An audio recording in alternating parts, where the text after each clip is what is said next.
Hello friends, आप सभी का यूपीएससी पीसीएस एस्पिरेंट चैनल में स्वागत है।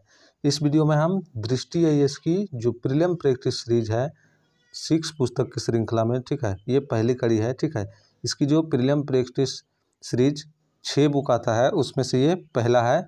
ठीक है, और ये जो है भारतीय संविधान एवं राज्य व्यवस्था, ठीक है, क्या है प्रीलिम प्रैक्टिस सीरीज, और ये 6 बुक का सीरीज में से पहला है। और ये क्या है, भारतीय संविधान एवं राज्य व्यवस्था है।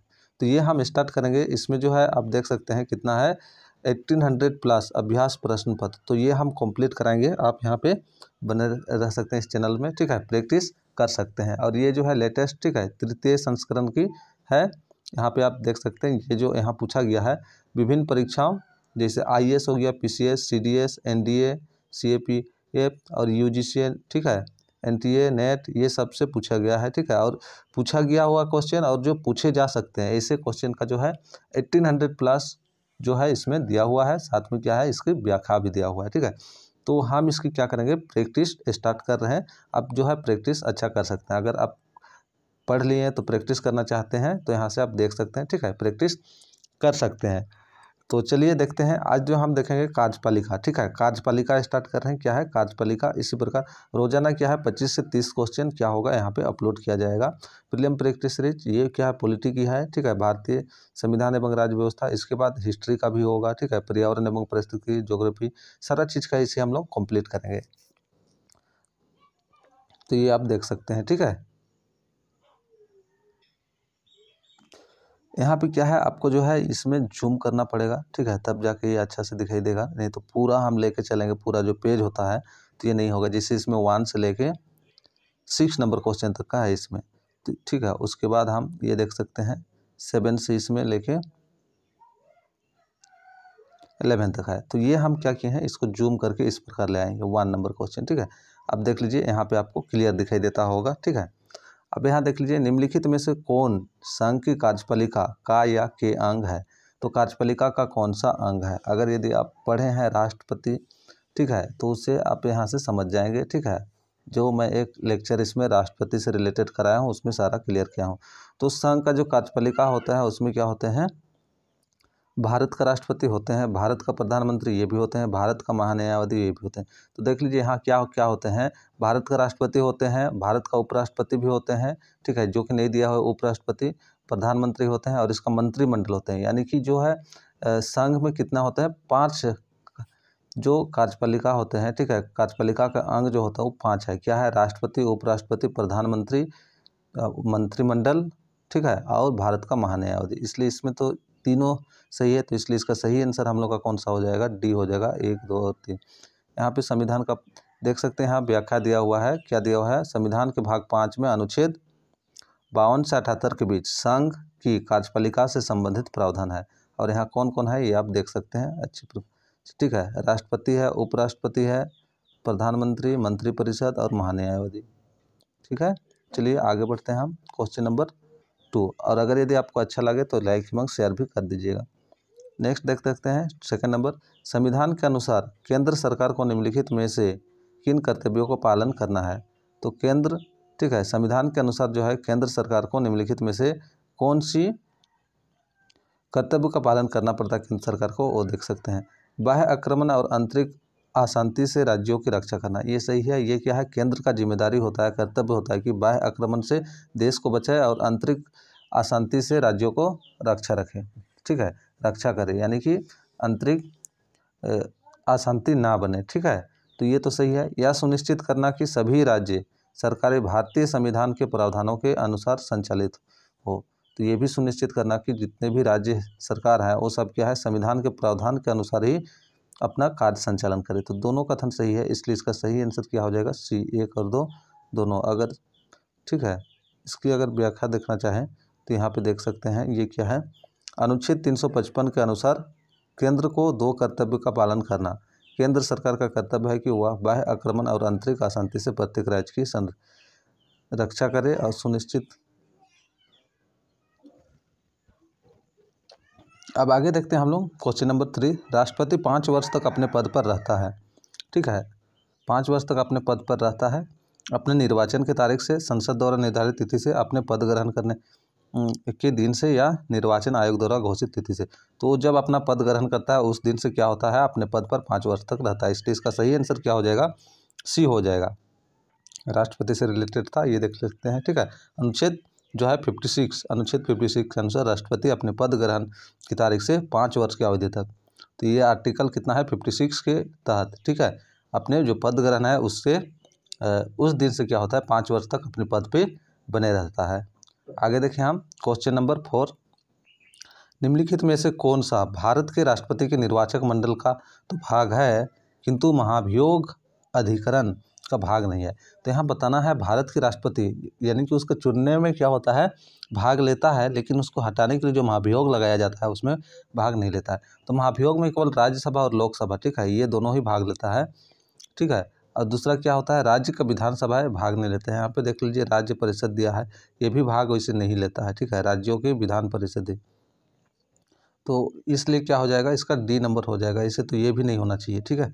तो यहाँ पे अगर देख सकते हैं, व्याख्या देख सकते हैं, संविधान के अनुच्छेद 54 के अनुसार, संविधान के अनुच्छेद 54 के अनुसार राष्ट्रपति के निर्वाचन मंडल में संसद के दोनों सदनों के निर्वाचित सदस्य, राज्य विधानसभाओं के निर्वाचित सदस्य तथा संघ राज्य क्षेत्र दिल्ली व पुदुचेरी विधानसभा के निर्वाचित सदस्य शामिल होते हैं।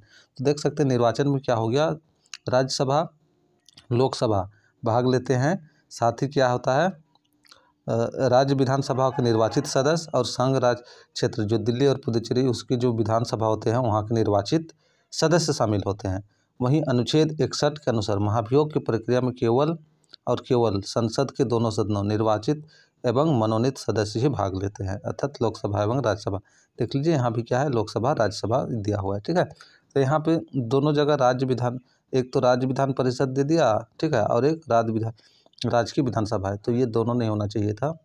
तो ठीक है, इसका सही आंसर क्या होता, सी भी गलत है और डी भी गलत है, तो डी दिया है, चलिए ठीक है। आगे देखें हम क्वेश्चन नंबर 5, निम्नलिखित में से किसे किसी भौगोलिक क्षेत्र को अनुसूचित क्षेत्र घोषित करने की संवैधानिक अधिकार है। तो आप बता सकते हैं किसी क्षेत्र को जो है अनुसूचित क्षेत्र घोषित करने की संवैधानिक अधिकार किसको है, राज्यपाल को है, मुख्यमंत्री को है, प्रधानमंत्री को है या राष्ट्रपति को है, किसे है आप बता सकते हैं। तो ये हम जानते हैं किसको है, राष्ट्रपति को है। राष्ट्रपति को क्या है, किसी भी भौगोलिक क्षेत्र को अनुसूचित क्षेत्र घोषित करने का संवैधानिक अधिकार है, ठीक है।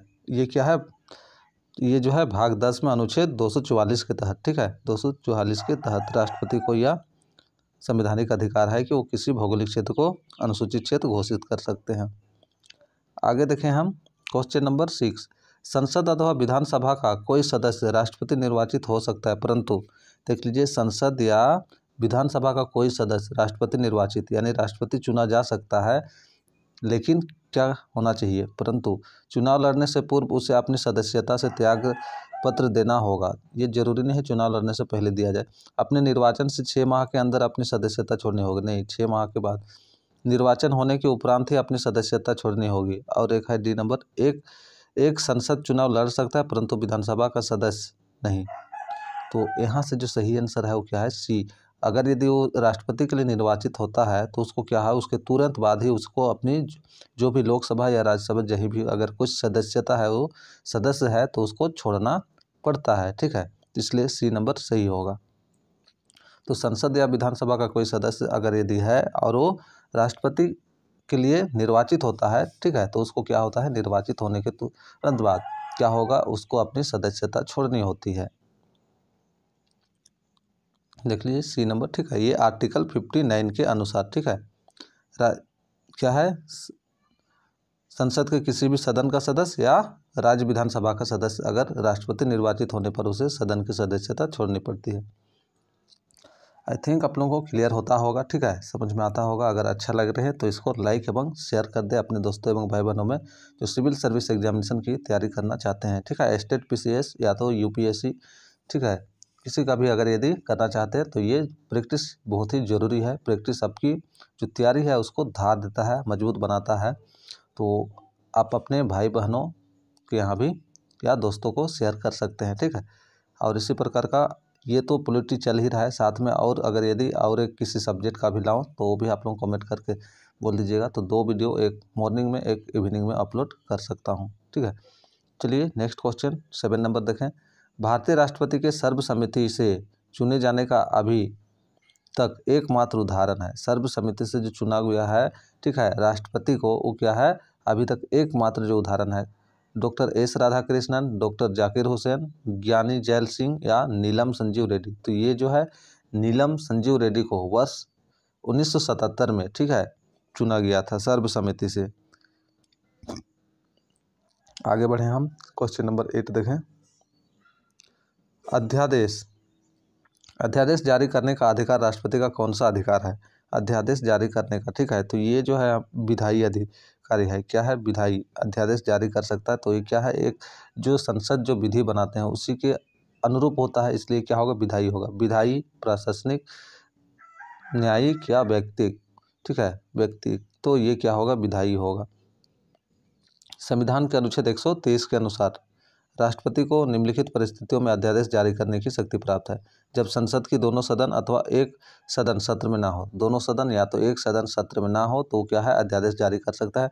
सरकार के समक्ष आकस्मिक परिस्थिति विद्यमान हो, अगर कोई आकस्मिक परिस्थिति आ जाए कि उसको अध्यादेश जारी करना पड़े, ठीक है, कानून बनाने में टाइम लगेगा, तो कर सकता है। यदि राष्ट्रपति को ऐसा प्रतीत हो कि विधि के निर्माण की तत्काल आवश्यकता है तो भी कर सकता है। आगे बढ़े हम, 9 नंबर क्वेश्चन देख सकते हैं। निम्नलिखित कथनों पर विचार कीजिए। भारत का राष्ट्रपति अपना त्याग पत्र या तो भारत के उपराष्ट्रपति या फिर भारत के मुख्य न्यायाधीश को सौंप सकता है। तो ये आप देख सकते हैं, ठीक है। राष्ट्रपति पर महाभियोग चलाने के आरोप पर संसद के किसी भी सदन के 1/3 सदस्यों का हस्ताक्षर होना अनिवार्य है। राष्ट्रपति के निर्वाचन में भाग लेने वाले सभी सदस्य राष्ट्रपति के महाभियोग की प्रक्रिया में भी शामिल होते हैं। तो आप यहाँ से बता सकते हैं, ठीक है, इसमें से कौन सा सही है। केवल 1, केवल 2, केवल 3, ठीक है, या इनमें से कोई नहीं, ठीक है। तो इसका सही आंसर है जो इनमें से कोई नहीं। देख लीजिए यहाँ पे भारत का राष्ट्रपति अपना त्यागपत्र केवल उपराष्ट्रपति को दे सकता है, ना कि भारत के मुख्य न्यायाधीश को। तो इस प्रकार ये मुख्य न्यायाधीश दिया, इसलिए गलत, केवल उपराष्ट्रपति को दे सकता है। राष्ट्रपति पर महाभियोग चलाने के लिए अभी हम लोग देखें, ठीक है, संसद के कोई भी सदन पे ये क्या हो सकता है, 1/4, ठीक है, 1/4 सदस्यों का हस्ताक्षर होना चाहिए, ठीक है। यहाँ पे देख सकते हैं आप, 1/4, कम से कम 1/4 सदस्यों द्वारा हस्ताक्षरित होना चाहिए। और राष्ट्रपति के निर्वाचन में भाग लेने वाले सभी सदस्य राष्ट्रपति के महाभियोग की प्रक्रिया में शामिल नहीं होते। इससे पहले भी हम लोग क्वेश्चन में दे सकते हैं, राष्ट्रपति के निर्वाचन में राज्य विधानसभा के जो निर्वाचित सदस्य होते हैं वो भी भाग लेते हैं, और केंद्र शासित प्रदेश दिल्ली और पुदुचेरी, वहाँ के भी निर्वाचित सदस्य भाग लेते हैं, लेकिन महाभियोग में केवल लोकसभा और राज्यसभा ही भाग लेते हैं, इसलिए इसमें गलत है, ठीक है। तो इसमें सभी गलत है, इसलिए इनमें से कोई नहीं। आगे बढ़े हम, 10 नंबर। निम्नलिखित कथनों पर विचार कीजिए। अनुसूचित क्षेत्रों तथा जनजातीय इलाकों के प्रशासन के संबंध में राष्ट्रपति की शक्ति की प्रकृति विधान संबंधी होती है। नेक्स्ट देख सकते हैं 2 नंबर। भारत का नाम मात्र का मुखिया होने के नाते राष्ट्रपति अंतर्राज्यीय परिषदों की नियुक्ति से संबंधित कार्यकारी प्रक्रियाओं का निर्वाह कर सकता है। उपयुक्त कथनों में से कौन सी कथन सही है? तो यहाँ पे देख सकते हैं 1 नंबर क्या है, अनुसूचित क्षेत्र तथा जनजातीय इलाकों के प्रशासन के संबंध में राष्ट्रपति की शक्ति की प्रकृति विधान संबंधी होता है। विधान संबंधी ये नहीं होता है, ठीक है, इसलिए ये गलत हो गया। इसमें केवल 2 सही हो गया। भारत का जो राष्ट्रपति होता है वो क्या होता है, नाम मात्र का मुखिया होता है, और उसका कार्यकारी शक्ति क्या होता है, प्रधानमंत्री के नेतृत्व वाले मंत्रिमंडल पे होता है। इसकी व्याख्या देख सकते हैं आप लोग। अनुसूचित क्षेत्रों तथा अनुसूचित जनजाति क्षेत्रों पर प्रशासकीय शक्ति धारण करता है एवं वह किसी भी क्षेत्र को अनुसूचित क्षेत्र घोषित कर सकता है, इसलिए कथन 1 क्या है, सही नहीं है। वह अंतर्राज्यीय परिषद का गठन कर सकता है जिससे केंद्र, राज्य व विभिन्न राज्यों के मध्य सहयोग एवं समन्वय स्थापित हो सके, इसलिए कथन 2 क्या है, सही है। आगे हम देखते हैं 11 नंबर। राष्ट्रपति की विधायी शक्ति के संबंध में निम्नलिखित कथनों पर विचार कीजिए। राष्ट्रपति की जो विधायी शक्ति है उससे संबंध, राष्ट्रपति को संसद के सदस्यों के अयोग्यता संबंधी मुद्दे पर निर्वाचन आयोग के साथ परामर्श करने की आवश्यकता होती है। तो यहाँ पे देख लीजिए, राष्ट्रपति को संसद के सदस्यों की अयोग्यता संबंधी मुद्दों पर निर्वाचन आयोग के साथ परामर्श करने की आवश्यकता होती है। 2 नंबर देख सकते हैं, जब संसद सत्र में ना हो तो वह एक अध्यादेश प्रख्यापित कर सकता है, परंतु वह उस अध्यादेश को कभी भी वापस नहीं ले सकता है। नेक्स्ट हम देखते हैं 3 नंबर, यदि किसी विधेयक में सरकार द्वारा निधि उधार लेने संबंधी उपबंध अंतर्निहित है तो राष्ट्रपति ऐसे विधेयक को नहीं लौटा सकता है। ठीक है, तो इसमें से बताना है उपयुक्त में से कौन सी कथन सही है। केवल 1 और 2, केवल 2 3, केवल 1 और 3 या 1 2 और 3, 1 2 और 3, कौन सा सही है वो बताना है। तो इसमें जो है केवल 1 और 3 सही है। ठीक है, राष्ट्रपति को संसद सदस्यों के आयोग संबंधी जो मुद्दे होता है उसमें निर्वाचन आयोग के साथ परामर्श करने की आवश्यकता होती है। ठीक है, जब संसद सत्र में ना हो तो एक अध्यादेश प्रकृत कर सकता है, परंतु वह उसे अध्यादेश को कभी वापस नहीं ले सकता। ये गलत है। अध्यादेश को क्या करता है, जारी कर सकता है और उसे वापस भी ले सकता है, इसलिए ये गलत हो जा रहा है कथन नंबर 2। कथन 3, यदि किसी विधेयक में सरकार द्वारा निधि पर उधार लेने संबंधी उपबंध अंतर्निहित है तो उसे राष्ट्रपति इसे विधेयक को नहीं लौटा सकता। हाँ, अगर यदि धन विधेयक होता है तो राष्ट्रपति उसे नहीं लौटा सकता है, ये भी सही है। आगे बढ़े हम 12 नंबर क्वेश्चन, राष्ट्रपति के चुनाव के संदर्भ में निम्नलिखित कथनों पर विचार कीजिए। भारत के राष्ट्रपति के चुनाव से संबंधित किसी भी विवाद को किसी भी न्यायालय में चुनौती नहीं दी जा सकती। ये गलत है, ये हम ये बाद में हम लोग देखेंगे। ठीक है, यदि निर्वाचक मंडल पूरा नहीं होता है तो निर्वाचक मंडल के बाकी सदस्य निर्वाचक मंडल की संख्या पूर्ण होने तक अपना वोट नहीं दे सकते। तो इसमें से उपयुक्त में से कौन सी कथन सही है पूछा गया है। केवल 1, केवल 2, 1 और 2 दोनों, ना तो 1 ना ही 2। तो ये डी नंबर सही है, ना तो 1 ना ही 2, क्योंकि भारत के राष्ट्रपति का चुनाव संबंधित हाई कोर्ट में, सुप्रीम कोर्ट में क्या है, उसके जो भी चुनौती है वो सुप्रीम कोर्ट में दी जा सकती है। और जब तक इसमें अगर यदि कोई निर्वाचक मंडल पूरा ना हो तो निर्वाचक मंडल के बाकी सदस्य निर्वाचन मंडल की संख्या पूर्ण होने तक अपना वोट नहीं देंगे। ये भी गलत है, क्योंकि अगर यदि निर्वाचक मंडल किसी राज्य का अगर यदि क्या है विधानसभा भंग है, ठीक है, विघटन है, तो वहाँ के सदस्य तो दे नहीं सकते हैं। तो इसका मतलब ये नहीं कि वहाँ का जो है राष्ट्रपति जो निर्वाचन में बाकी जो सदस्य है वो भी अपना वोट नहीं दे सकते हैं, क्योंकि वो छोड़ के बाकी सब दे सकते हैं, इसलिए ये गलत हो गया। 13 नंबर देखें, भारत के राष्ट्रपति के संदर्भ में निम्नलिखित कथनों पर विचार कीजिए। यदि संसद के किसी भी सदन का कोई भी सदस्य राष्ट्रपति बन सकता है तो वह 6 महीने तक की अवधि तक सदस्य बना रहता है। देख सकते हैं, 6 महीने की अवधि तक सदस्य बना रह सकता है। सेकेंड नंबर देखते हैं, भारत का राष्ट्रपति संसद द्वारा यथा निर्धारित विशेष अधिकारों को प्राप्त करने का हकदार है। 3 नंबर, राष्ट्रपति का कार्यकाल के दौरान उनको दिए जाने वाले भत्तों में कटौती नहीं की जा सकती। उपयुक्त कथनों में से कौन सी कथन सही है ये बताना है। केवल 1 और 2, केवल 2 और 3, केवल 1 और 3, डी नंबर 1 2 और 3 सभी। ठीक है, तो हम देख सकते हैं यहाँ पे क्या है, ये 6 महीना तो नहीं, तुरंत तो उसमें क्या होता है त्याग देना पड़ता है किसी में है, तो 1 नंबर तो गलत हो गया। भारत का 2 नंबर सही है। ठीक है, विशेष अधिकार 3 नंबर भी सही है, तो 2 और 3 यानी कि ऑप्शन नंबर बी इसका सही हो जाना चाहिए। कौन सा, ऑप्शन नंबर बी। ठीक है, ये आप देख लीजिएगा। ठीक है, ये व्याख्या। आगे बढ़े हम 14 नंबर, निम्नलिखित कथनों पर विचार कीजिए। राष्ट्रपति के चुनाव में संसद के निर्वाचन और मनोनीत दोनों सदस्य वोट दे सकते हैं। 2 नंबर कथन, संघ राज्य क्षेत्रों में से केवल दिल्ली विधानसभा के निर्वाचित सदस्य राष्ट्रपति के चुनाव में मतदान कर हकदार है। तो यहाँ से बताना है। ठीक है, कौन सा सही है, केवल 1, केवल 2, 1 और 2 दोनों, ना तो 1 ना ही 2।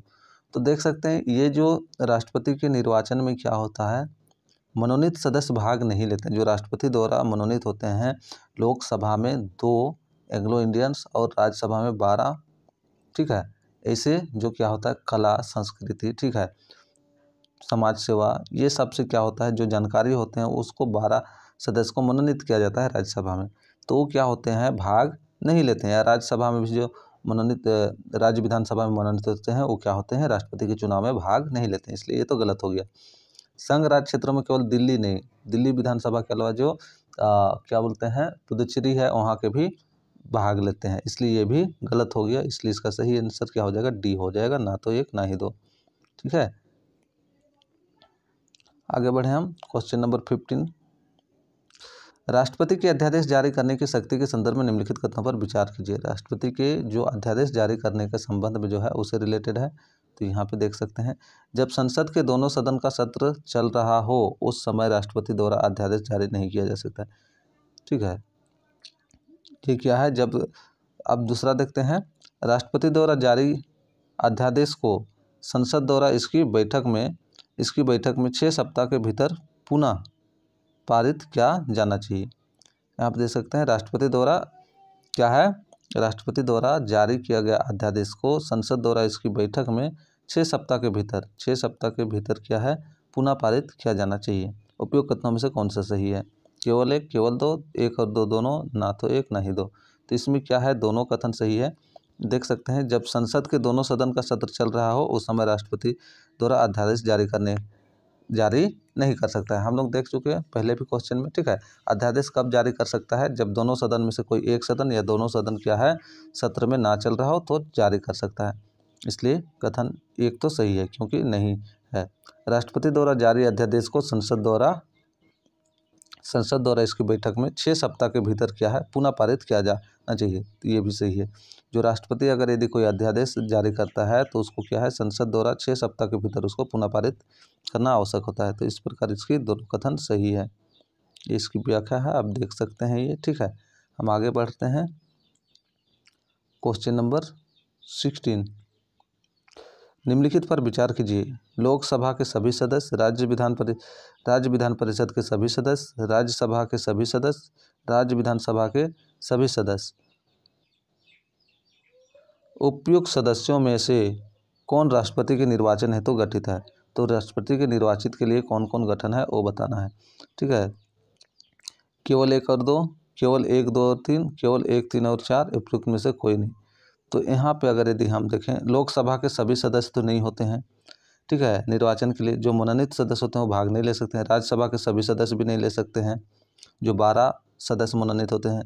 राज्य के सभी सदस्य, राज्यसभा के सभी सदस्य ये भी नहीं ले सकते हैं। ठीक है, जो मनोनीत सदस्य होते हैं। राज्य विधान परिषद के सभी सदस्य ये भी नहीं। तो उपयुक्त में से कोई नहीं होना चाहिए यहाँ पे, डी नंबर। ठीक है, ये डी नंबर यहाँ पे आप इसकी देख लीजिएगा डिटेल। आगे बढ़े हम 17 नंबर।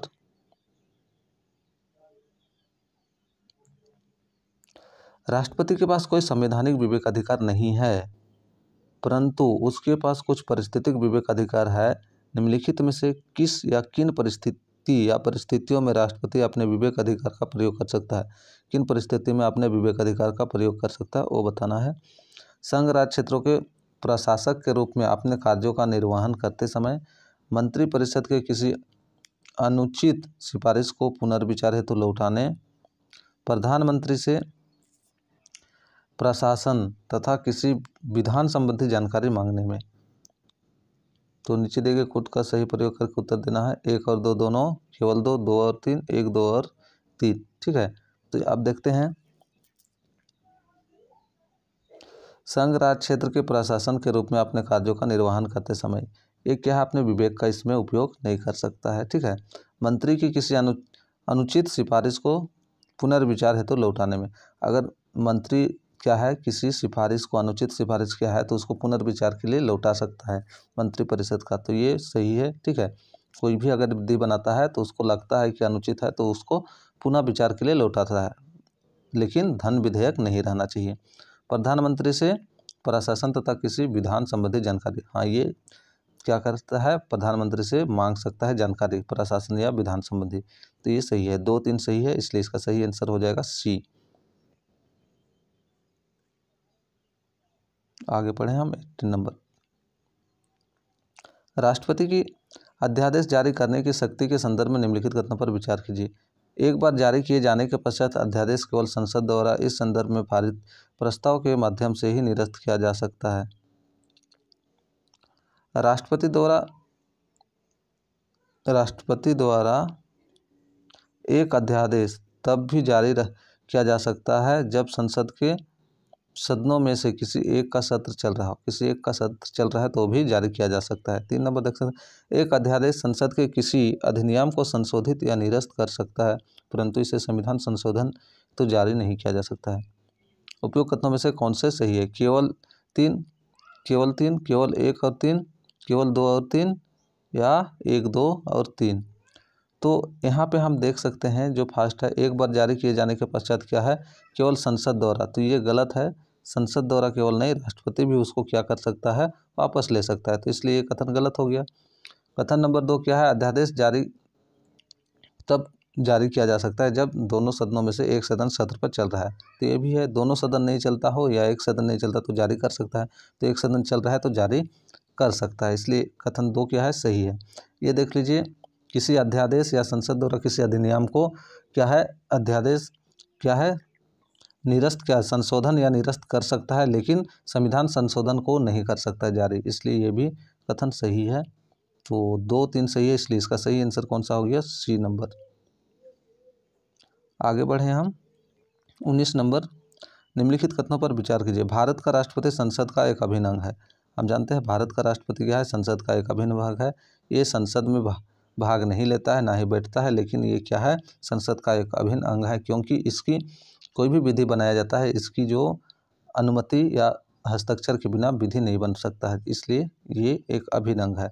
अमेरिकी राष्ट्रपति को विधायिका कांग्रेस के अंग के रूप में नहीं माना जाता, ये भी सही है, ठीक है, तो इसका सही आंसर सी हो जाएगा। आगे बढ़े हम 20 नंबर, निम्नलिखित कथनों पर विचार कीजिए। रक्षा सेवाओं के सदस्य राष्ट्रपति के पश्चात पर्यंत पद पर बने रहते हैं, तो ये क्या है, रक्षा सेवा के जो सदस्य होते हैं वो क्या होता है, राष्ट्रपति के पश्चात पर्यंत पद पर बने रहते हैं, सही है। अखिल भारतीय सेवा का गठन केवल राज्यसभा द्वारा पारित प्रस्ताव के माध्यम से हो सकता है, ये भी सही है। तो उपयुक्त कथन में से कौन सा सही है पूछा गया है, तो दोनों सही है, इसलिए 1 और 2 दोनों, यानी सी नंबर इसका सही, ये भी आके आप देख लीजिए। चलिए आज की वीडियो में इतनी ही करते हैं, 20 नंबर तक ही, ठीक है। क्या है 25 करेंगे सोचे थे, लेकिन लंबा हो जा रहा है वीडियो, इसलिए नहीं कर रहे हैं। नेक्स्ट वीडियो से आप लोग अगर कमेंट कीजिएगा, ठीक है, तो इस प्रकार की 2 वीडियो अपलोड होगा, एक जिससे ये चल रहा है इसका, फिर एक हिस्ट्री या तो ज्योग्राफी किसी का भी होगा। और अच्छा लगे तो लाइक एवं शेयर कर दीजिएगा और साथ ही चैनल को सब्सक्राइब भी कर दीजिए। चलिए फिर नेक्स्ट वीडियो के साथ आपके साथ मिलते हैं।